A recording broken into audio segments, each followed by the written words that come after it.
सलमान अली आगा को टी20 की कप्तानी से हटाए जाने पर गौर किया जा रहा है। सलमान अली आगा टी20 के कप्तान जिनकी क़यादत में पाकिस्तान ने एशिया कप खेले, एशिया कप का फाइनल खेला, उन्हें अब टी20 की कप्तानी से हटाए जाने पर गौर किया जा रहा है और उनकी जगह पर नए कप्तान जो है वो मोहम्मद रिजवान को एक दफा फिर से बनाए जाने पर गौर किया जा रहा है।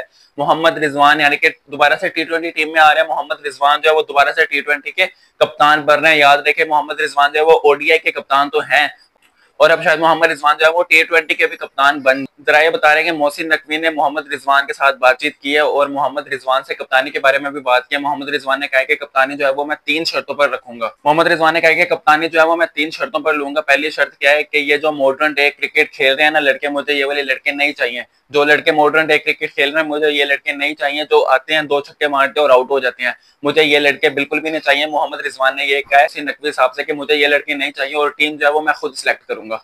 टीम मैं खुद सिलेक्ट करूंगा, मुझे ये मॉडर्न डे क्रिकेट वाले लड़के नहीं चाहिए, जो उनकी पहली शर्त थी। और उनकी दूसरी शर्त क्या? दूसरी शर्त उनकी थी कि जो आने वाला वर्ल्ड कप है, जो 6 महीने के बाद 2026 में वर्ल्ड कप आ रहा है, उस वर्ल्ड कप तक मोहम्मद रिजवान ही कप्तान रहेंगे, उन्हें कप्तानी से नहीं हटाया जाएगा। जिस तरह पहले होता रहेगा, शाहीन शाफरी को एक सीरीज में कप्तान बनाया था, अगली सीरीज में उन्हें कप्तानी से हटा दिया था। मोहम्मद रिजवान को 2-3 सीरीज दी थी, उन्हें फिर हटा दिया था और सलमान अली आगा को बना दिया था। तो मोहम्मद रिजवान ने ये अपनी दूसरी शर्त रखी है कि 2026 का जो वर्ल्ड कप है तब तक वही कप्तान रहेंगे, ये उनकी दूसरी शर्त है। उनकी तीसरी शर्त क्या है? तीसरी शर्त उनकी ये है कि जो आकिब जावेद साहब हैं, आकिब जावेद साहब वो उनकी कप्तानी में या वो जो भी टीम सेलेक्ट करेंगे उसमें दखल अंदाजी नहीं करेंगे। ये कहा है मोहम्मद रिजवान ने कि आकिब जावेद साहब जो है वो मेरी कप्तानी में या जो मैं टीम सेलेक्ट करूंगा उसमें आकिब जावेद साहब का कोई रोल नहीं होगा, कोई किरदार नहीं होगा। मैं अपनी मर्जी से टीम सेलेक्ट करूंगा, फिर चाहे टीम हारे तो मैं जिम्मेदार हूँ, टीम जीते तब भी मैं ही जिम्मेदार हूँ। ये कहा है मोहम्मद रिजवान ने मोहसिन नकवी साहब से। अब देखना यह है कि मोहम्मद रिजवान दोबारा कप्तान बन पाते हैं या नहीं बन पाते। अगर मोहम्मद रिजवान कप्तान नहीं भी बनते तो मेरे ख्याल से शाहीन शाफरी जो है उन्हें कप्तानी दी जाएगी, लेकिन ज्यादा चांस जो है वो अब मोहम्मद रिजवान के लग रहे हैं। खबरें भी यही आ रही है कि मोहम्मद रिजवान जो है वो नए कप्तान हों टी20 के एक दफा फिर से। आकिब जावेद ने पहले भी मोहम्मद रिजवान जब कप्तान होते थे, वो मोहम्मद रिजवान जब पहले भी कप्तान होते थे तो मोहम्मद रिजवान की मर्जी की टीम नहीं होती थी। आकिब जावेद जो है वो टीम सेलेक्ट किया करते थे, जिसकी वजह से हम चैंपियन ट्रॉफी से भी पहले बाहर हो गए थे। हम एशिया कप में भी हमारा बुरा हाल हो गया। उन्होंने बाबर आजम को भी नहीं रखा था, रिजवान को भी नहीं रखा था, हमारा बहुत बुरा हाल हो गया इसमें भी।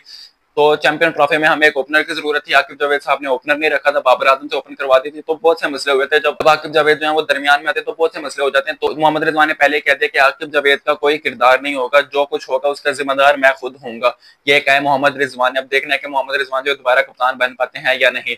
दूसरी खबर क्या है? दूसरी खबर ये है कि नेपाल ने वेस्ट इंडीज की टीम को 2-0 से हरा दिया यार। 2-0 से वेस्ट इंडीज की टीम को हरा दिया नेपाल की टीम ने। नेपाल की टीम ने पहले मैच में 148 स्कोर किया था और वेस्ट इंडीज की टीम तकरीबन 129 ही कर पाई थी 20 ओवरों में, और वेस्ट इंडीज की टीम जो वो अपना पहला मैच हार गई थी। दूसरे मैच में क्या हुआ? दूसरे मैच में नेपाल की टीम ने 178 किया था और वेस्ट इंडीज की टीम जो है उन्होंने 130 से 140 तक स्कोर किया था और वेस्ट इंडीज की टीम जो अपना दूसरा मैच भी हार गई और मैच तो हारी साथ में नेपाल से सीरीज भी हार गई है यार। वेस्ट इंडीज की टीम जो है वो नेपाल से सीरीज तो हार ही चुकी है। अब देखना है कि आज का मैच जो है वो जीत पाती है या नहीं जीत पाती। वसीम अकरम ने तो पहले अपने शो में कह दिया था यार एक दफा कि नेपाल की टीम पर अगर आईसीसी इन्वेस्ट करे तो नेपाल की टीम के अंदर इतना पोटेंशियल है, उनके जो अवाम है वो क्रिकेट की इतनी फैन है कि उनकी टीम जो है वो बहुत जल्दी ऊपर आ सकती है, बहुत जल्दी वो बड़ी टीमों के साथ खेल सकती है। ना सिर्फ खेल सकती है बल्कि उन्हें हरा भी सकती है। और उसकी एक निशानी तो हम लोगों ने देख लिया कि नेपाल की टीम ने वेस्ट इंडीज को सीरीज हरा दी। नेपाल की टीम की ये पहली सीरीज थी उनकी और उन्होंने पहली सीरीज में ही वेस्ट इंडीज को हरा दिया। इससे पहले नेपाल की टीम जो है वो सिर्फ मैचेस खेलती थी, एक मैच खेल लिए, 2 मैच खेल लिए, बस ऐसे सीरीज उन्होंने कभी भी नहीं खेली थी, लेकिन उन्होंने वेस्ट इंडीज को सीरीज भी हरा दी है। तो ये बहुत अच्छी बात है कि नेपाल की टीम जो है वो बहुत जल्दी उभर कर सामने आ रही है।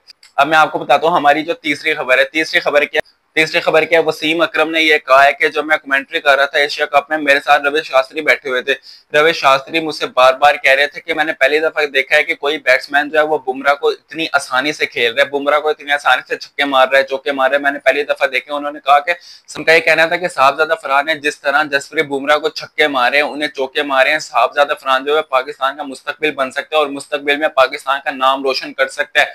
नाम तो उसने रोशन कर ही दिया यार। नाम तो उसने रोशन कर ही दिया। जिस तरह उसने जसप्रीत बुमराह को छक्के मारे हैं ना, नाम उसने रोशन कर दिया। अब कंसिस्टेंट के साथ शाहजादा फरहान ने रन कर दिए। रवि शास्त्री ने यह भी कहा था कि मैंने कभी इंटरनेशनल में तो दूर की बात, मैंने कभी आईपीएल में भी नहीं देखा, आईपीएल में भी मैंने कभी नहीं देखा कि कोई बैट्समैन जो है वो बुमराह को इस तरह मार रहा है, इस तरह उसे धो रहा है, बुरी तरह मार रहा है यार उसे। ये कहा था रवि शास्त्री ने। मैं आप लोगों को एक बात और बताता हूँ कि शाहजादा फरहान जो है वो पहले बैट्समैन बन चुका है जिसने एक मैच में बुमराह को 3 छक्के मारे हैं। पूरी दुनिया में पहले बैट्समैन है वो जिसने एक मैच में जसप्रीत बुमराह को 3 छक्के मार लिए। वरना अभी तक किसी भी बैट्समैन ने जसप्रीत बुमराह को 3 छक्के नहीं मारे एक मैच में। तो ये वर्ल्ड रिकॉर्ड बन गया यार कि बुमराह को 3 छक्के मार दिए। वैसे तो बुमराह इतना कोई बड़ा बॉलर है नहीं, लेकिन लोग कहते हैं कि भाई बहुत बड़ा बॉलर है, इंडिया की आवाम कहती है बहुत बड़ा बॉलर है, तो बता दिया उसे शाहजादा फरहान ने कि कितना बड़ा बॉलर है। वसीम अकरम के साथ उसका कंपेयर करते थे, देख लें वसीम अकरम के साथ जिसका कंपेयर करता है तो उसका क्या हाल बना दिया शाहजादा फरहान ने। तो ये थी हमारी आज की खबरें। उम्मीद करता हूँ आप लोगों को हमारी वीडियो पसंद आई होगी। मिलते हैं हम अपनी नेक्स्ट वीडियो में, तब तक के लिए अल्लाह हाफिज।